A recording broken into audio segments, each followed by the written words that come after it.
Hello, I'm Misha, Adobe creator and producer of the Deep Dive podcast. Welcome to Season 3, Episode 14, and today we will be doing a deep dive into the Nintendo Switch. Okay, it looks like Grace and David have their snacks ready and are settled in behind the microphones, so let's get going. Welcome to the Deep Dive. Today we're really digging into the upcoming Nintendo Switch 2. Yep, and our job is basically to pull out the key stuff, the surprises, and structure it so, it makes sense without being totally overwhelming. Exactly. You want the important bits clearly laid out. So we're going to trace how we got from the original Switch to this new one. We'll hit the specs, the hardware upgrades. The new software tricks like game chat, backward compatibility, that's a big one. Oh, yeah. And the price. We definitely have to talk about the price and what it all means for your actual gaming. Okay, sounds good. Where do we start the original Switch? Let's do it. Back to March 2017. The original Switch, it kind of rose from the ashes of the Wii U, didn't it? You could say that. Nintendo definitely learned some lessons there. The whole hybrid idea. Yeah. Handheld, tabletop, docked, plus the Joy-Cons. Totally different. Nothing else was really like it then, compared to the PS4 and Xbox One. And it worked.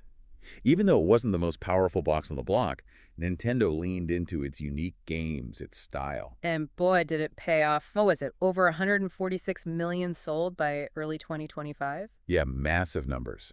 Became their best-selling home console ever, which, for players, just meant tons of great, unique games. That success really set the stage then. Apparently, they started thinking about the next Switch, like pretty soon after the first one launched in 2017. Makes sense.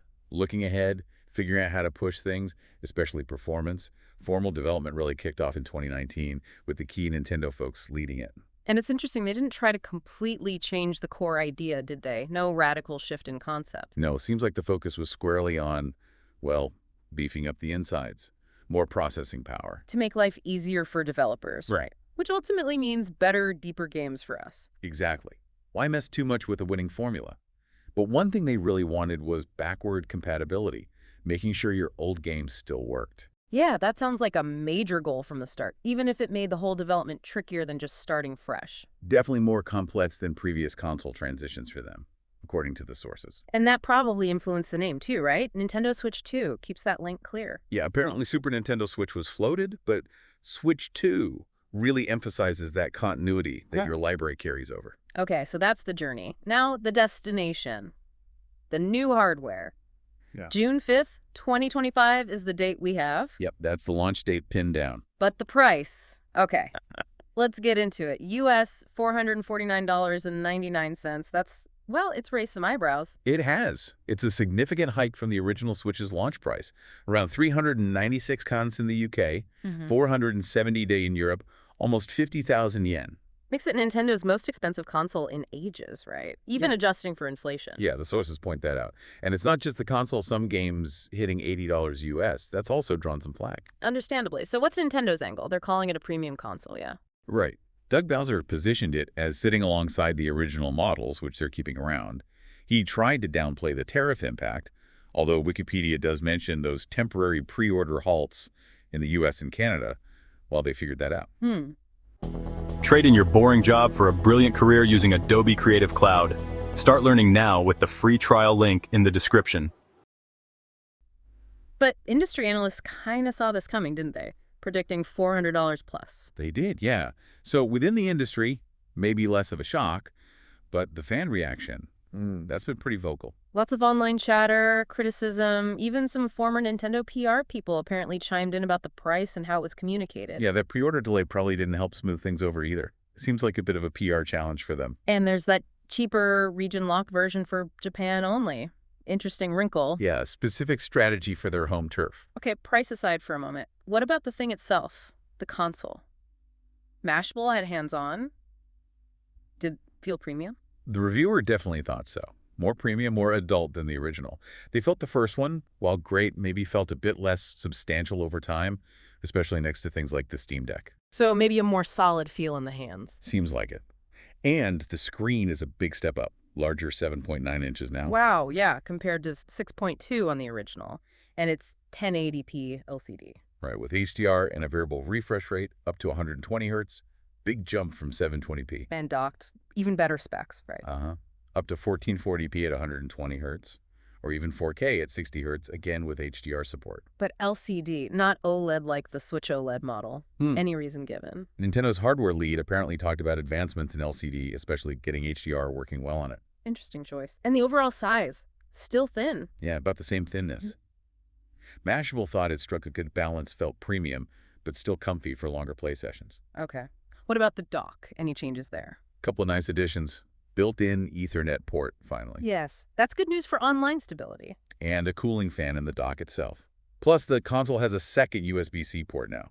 More connectivity options. And I saw something about an internal mic. Yeah, with noise cancellation. Probably ties into that game chat feature we'll talk about. Makes sense. Okay, under the hood, what's powering this premium experience? Custom NVIDIA chip, codenamed Drake. Right. Wikipedia gets technical octa-core ARM CPU, Ampere-based GPU with 12 SMs, LPDDR5 memory interface. Okay, translate that for me. Means. Significantly more power, games should look better, run smoother, higher frame rates, more detail, a proper generational leap, basically. And it supports fancy tech like DLSS. Yep. NVIDIA DLSS for smarter upscaling, ray tracing for realistic lighting, variable refresh rate, even G-Sync in handheld mode, apparently. Nice. And Wi-Fi 6, faster wireless too. Storage gets a big boost too, 256 gigs internally, UFS standard, so faster than before. And expandable with microSD cards. Yes, but specifically microSD Express cards for games, up to 2 terabytes. Regular microSD still work for screenshots and videos, though. Express for the speed needed for game loading, right? Makes sense. Faster read-write. Exactly. Should mean quicker load time, smoother asset streaming for those big new games. Okay, but battery life. That's always the question with handhelds. What are the numbers? It's got a 5,220 milliamp battery. Non-removable. The estimate is, well, 2 to 6.5 hours. Mashable pointed out that's potentially less than the Switch OLED model. Yeah, that's the catch. More power often means more drain. Could be a factor for portable players. Recharge takes about 3 hours in sleep mode. Definitely something to keep an eye on. Okay, controllers. Joy-Con 2, redesigned. Mashable said they felt beefier. Yeah, bigger to match the console. Yeah. And they use that magnetic attachment now. The reviewer seemed impressed by that. Secure connection, mechanical release. Sounds like an improvement. Analog sticks are bigger, smoother. Yeah. SLSR buttons are bigger too. And the big addition, that new C button on the right one. Right, the game chat button. We'll get back to that. But what was that about them acting like a mouse? Yeah, classic Nintendo weirdness. In supported games, you can apparently use them like a computer mouse, sliding them on their side. How did that feel in practice? Mashable tested it in a Metroid Prime 4 demo. Said it was responsive, but the grip felt a bit odd. Easy to accidentally hit other buttons at first. Took some getting used to. Sounds unique. Battery life on these? About 20 hours estimated. From their 500 mAh batteries, they recharge when attached, like before. What's missing? The IR sensor, right? Yep, infrared sensor's gone. And the big question, drift. Trade in your boring job for a brilliant career using Adobe Creative Cloud. Start learning now with the free trial link in the description. Nintendo confirmed no Hall effect sensors. Oh. So what's the plan then? They just say the new joysticks are designed to be smoother and more reliable. We'll have to see how that holds up over time. Fingers crossed on that one. Okay, let's talk games. How do we get them? Still cards and downloads. Pretty much. Physical games come on new red-colored cards. Still got that bitter coating, apparently. Huh. Good to know. Protects them from curious pets, maybe, but what are these game key cards? Right, that's new. Some physical releases will just have a license on the card. You still need the card in the slot, but you have to download the actual game data. Huh. Why do that? Seems like a way to handle massive game file sizes in the future while still having something physical to sell in stores. Future-proofing, maybe. And these aren't tied to your account. Wikipedia says no. So, interesting implications for lending or reselling those. Okay. Online services. Nintendo Switch Online continues. It does. But those game vouchers won't work on Switch 2 exclusive titles. Ah, okay. But big news for the expansion pack, right? GameCube. Yes. Huge news. GameCube games are coming under the Nintendo Classics banner, exclusively for Switch 2 expansion pack members. Wow. Which one's first? Launching with Wind Waker, Soul Calibur 2, and F-Zero GX. With more planned, like Luigi's Mansion, Super Mario Sunshine. That's amazing for retro fans. And N64 games get some Switch 2 perks, too. Yeah, button remapping, CRT filters, rewind features, but only when played on the Switch 2 via the service. And a new GameCube controller just for subscribers. They're really pushing the retro angle. Seems like it. leveraging that extra power. Okay, and that C button links to Yeah? Game Chat. What is that exactly? It's their new built-in voice chat service. VoIP, activated by the C button, lets you chat and screen share with friends. Screen sharing too. Yeah. And webcam support. Optional webcam support, yeah. Yeah. Mashable felt it was maybe a bit overdue compared to other platforms, but still welcome. Is it free? Free until March 31st, 2026. After that, you need a Nintendo Switch Online sub. Uses tech similar to the Wii U's streaming stuff, apparently. Finally catching up on integrated social features then. All right, what about the launch games? We know Mario Kart World is coming. Yep, a big open-world Mario Kart launching alongside the console. That sounds ambitious. Definitely. And those Pokemon leaks. Gen 10 on both Switch and Switch 2. That's what the breach suggested, yeah.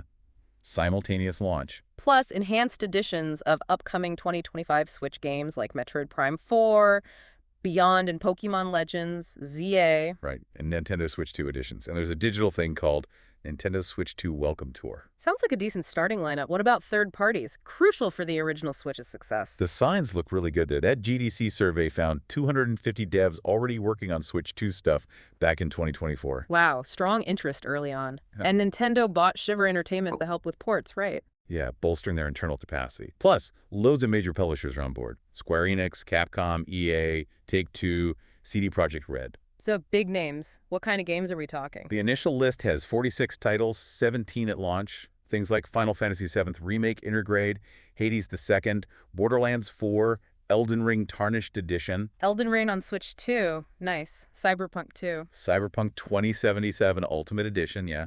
EA and Take-Two are bringing their sports games as well. That's huge for broader appeal. So a really diverse library seems likely from day one. Definitely looks that way. And Microsoft is bringing Xbox games over too, like Halo, Master Chief Collection, and Flight Simulator 2024. Whoa, Halo on a Nintendo console. Times have changed. Part of their multi-platform push, I guess. Exactly. And Ubisoft is apparently in love with the console, rumored Assassin's Creed titles. Okay, so support looks strong. Let's circle back quickly to backward compatibility. How extensive is it, really? Seems pretty comprehensive. Most original Switch games, physical and digital, should work via that hardware-software emulation mix. Nintendo tested their own stuff. Only Labo VR was an issue. Because of the size, yeah. Third-party testing showed about 20% worked fine initially, but lots more need checking. Any caveats? Some games needing specific old Joy-Con features, like the IR camera, might still require those controllers. Okay. But old games might get new features on Switch too, like Game Chat. Potentially, yeah. Okay. And they're introducing virtual game cards to help transfer digital games between systems, or maybe even lend them. Interesting concept. And old controllers work too. Joy-Cons, Pro controllers. Yep, forward compatible, so you don't need to rebuy everything. That is a huge plus for current owners. Really smooths the upgrade path. Absolutely. It takes a lot of the friction out of moving to the new generation. So thinking about all this, how might it change how we play? The social stuff, the mouse controls. Yeah, it's interesting. Does Game Chat change how you interact online? Is the Joy-Con mouse thing a gimmick or actually useful in some genres? And that power versus battery life trade-off, how does that fit with your habits? Are you mostly docked or mostly portable? Good question. And the price, it makes you think about what value we put on these upgrades and how things like tariffs or chip costs ripple through the industry. Definitely gives you a lot to chew on. We've covered a ton today, pulling from those sources. But yeah, the real test is June 5th when players actually get their hands on it. For sure. The specs and features are one thing, the experience is another. So after hearing all this, what's your biggest question still? Or your biggest hope for the Switch 2? Something to ponder as we wait for launch. Always more to find out. Absolutely. Well, thanks for taking this deep dive with us today. Absolutely. It's been a pleasure. We'll see you next time. See you later. And that's a wrap on this deep dive. I'm Misha, and let me send out a huge thank you for listening. If you want more content on gaming, education, or other fun stuff, head over and find me on YouTube. Link is in the show notes. Thanks again for tuning in, and I'll catch you on the next deep dive.